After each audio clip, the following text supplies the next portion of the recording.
বিসমিল্লাহ আল্লাহুম্মা বারিক লানা ফিমা রাযাকতানা এই যে আমরা যে মধু সংগ্রহের জন্য আসছি, এখন আমি নিজে এই মধু খেয়ে দেখতেছি এটা আসলে কতটা সুস্বাদু এবং কতটা ভালো মনে হচ্ছে।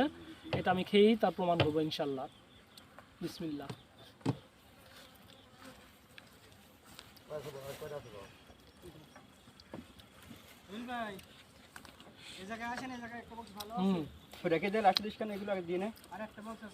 সেই স্বাদ এবং একদম গুণগত মান খুবই ভালো, আলহামদুলিল্লাহ। আপনারা যারা খাঁটি সরিষার মধু খেতে চান তারা মিতরা আল আকসা এন্টারপ্রাইজে চলে আসবেন ইনশাল্লাহ। আপনার সরাসরি একদম যেখান থেকে মধু সংগ্রহ করা হয় সেখান থেকে মধু সংগ্রহ করে থাকি, কোনো ভেজাল নাই, 100% খাঁটি। ভাই খাবেন একটু? না আর খাবো না।